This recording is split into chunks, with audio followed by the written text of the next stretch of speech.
I was not born to be a victim of that situation. And I always knew I was born for destiny. Till the poverty came and finished all my family. President Obama welcomed leaders from across the African continent to the nation's capital for a 3-day U.S.-Africa Leaders Summit. The goal of the summit is to advance the administration's focus on trade and investment in Africa, highlight America's commitment to Africa's security, its democratic development, and fostering stronger ties between the United States and Africa. On the sidelines of the U.S.-Africa Leaders Summit, Ambassador Amina S. Ali, permanent representative of the African Union Mission in Washington, D.C., inaugurated today the Africa House. Today is a great day for me and for my staff here at the mission, and for the entire diaspora community and friends of America in Washington and in many other parts of the U.S., and also those who are from U.S. abroad. We have been looking forward to this day for a long time. Indeed, the first mission I was given when I came to open the African Union Mission in Washington, D.C., was to provide the mission with its own building to accommodate the African group in Washington, D.C., and African meetings to take place here to advance the interest of Africa, and also to provide a proud home for our brothers and sisters in the diaspora. Welcome to your home. I'm proud to say that today, with the help of the African Union Commission, the Permanent Representative Committee of the Commission, PRC, in Addis Ababa, the African Ambassadors Group here in Washington, D.C., the U.S. Department of State, the Washington, D.C. government, and my dear friends from the African diaspora, the mission given to me was carried out, of course, with challenges, but since January 2014, we have moved to this building.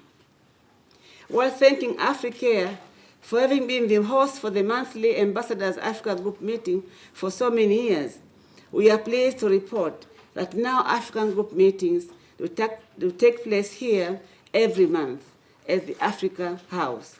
And they are very proud to be in this house where they belong.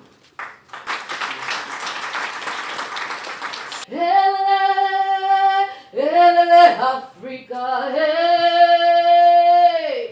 They say that I come from the dark continent, Africa. They say that I come from the dark continent, Africa. The last time I checked the word dark in the dictionary, it meant evil or wickedness, without knowledge or enlightenment, a state of ignorance, difficult to understand, the absence of light. But I still believe in Africa, and I'm proud to be an African, because even though my continent has been marred by civil wars, ethnic wars, tribal wars, and HIV and AIDS is killing my people in masses, while the world watches and the media shows with no remorse, please do not let the media fool you, because to them news is only when it bleeds, it reads. But I'm not going to abandon my people, and I am not going to disown my ancestors, and no matter what they say, I am not going to deny my race. Instead, I have chosen to stand up for Africa. I have chosen to defend my history, protect my land, eliminate the perpetrators and their ignorance, and declare peace in the name of justice. Let us not forget that Africa is the richest continent in natural resources, from gold to diamond, rubber to copper, timber to oil. Africa is widely known for its tourism industry. Africa exports tea, coffee, just to name a few. Africa is beautifully endowed with the Great Rift Valley, the Victoria Falls, the pyramids, the oceans, the seas, and even its people. When I started writing poetry, which was like 15 years ago here in the U.S., I started actually back home in Kenya 20 years ago, and I've been here in the U.S. for 14 years. So with the 14 years, when I was here, I think it was 2002, I had the opportunity to hear Martin Luther King's speech for the first time, and I was so inspired. I went home and because I'm a writer, I just said I need to write something about Africa, because being in America, a lot of people know Africa only the Doom doom and the gloom, and there's so much beauty, there's so much positivity, there's so much richness and wealth. And I wanted to be one of the cultural ambassadors to let people know that in Africa we shine, just like anybody else in any other continent. I think our dream is that African children, boys and girls, will be skilled, all of them, especially in science and technology. Our dream is that our young people, both boys and girls, will be our innovators on the continent. Our dream is that they will drive, they will figure out what to do with all those minerals you're talking about. Once they are properly skilled, they'll figure out how to negotiate contracts that will work for us, how to beneficiate those minerals and oil and gas, and then figure out how we can export our products without exporting the jobs with the products.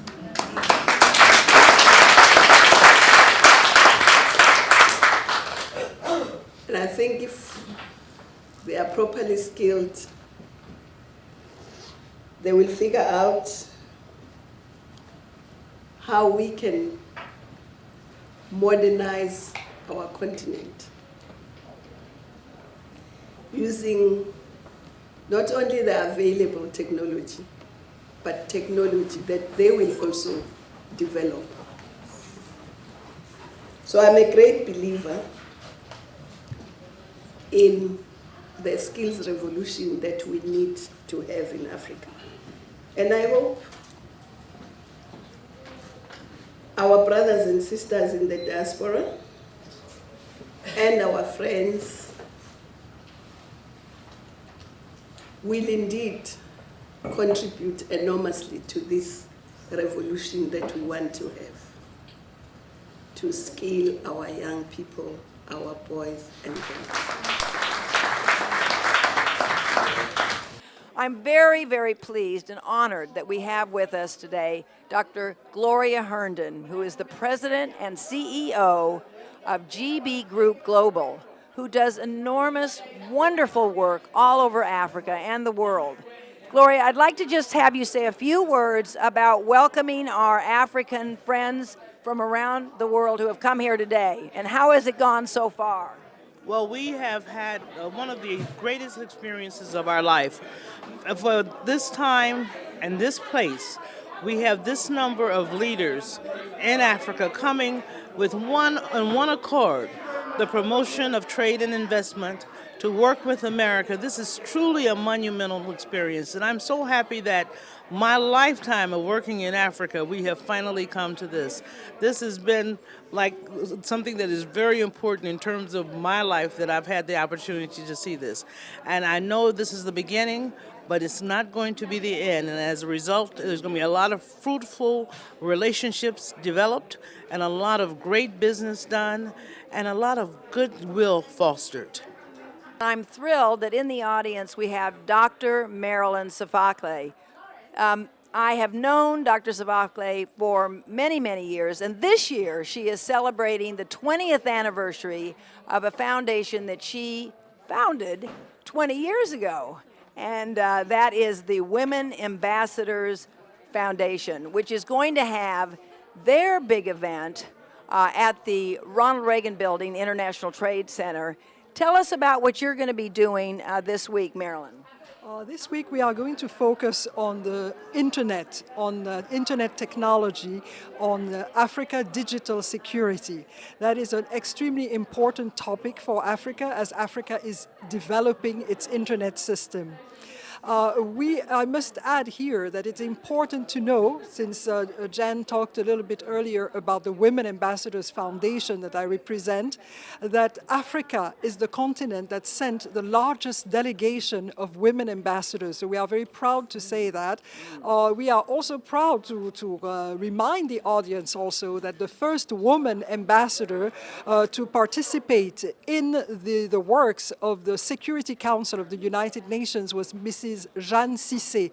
Ambassador Jeanne Cissé, who is our honorary president, was the first woman ambassador of the entire world at the Security Council in the United Nations. And she chaired the Security Council back in the 1970s. Mel Foote, President and CEO of the Constituency for Africa, is one of the great lights in this city and for Africa, and has been for a long time. And he gave us a rousing ending today, culmination at the Africa House, which took us to the top.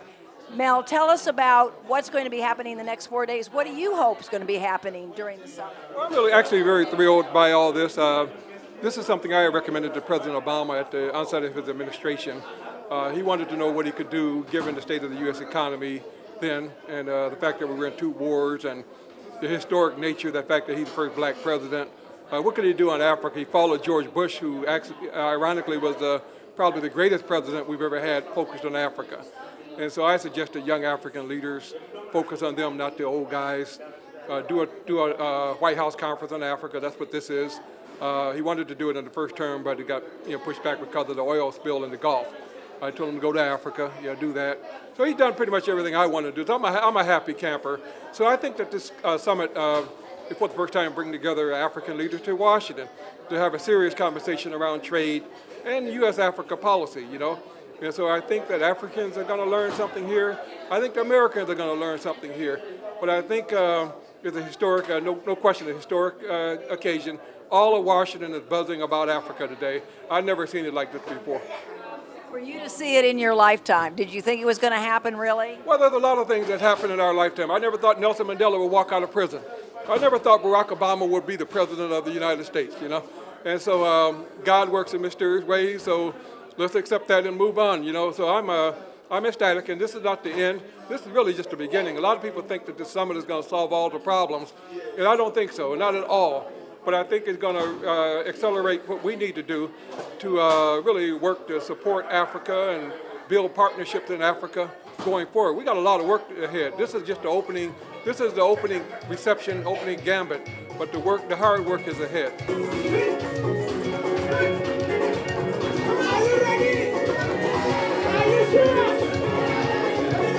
It's a blessing to be at the first African Union.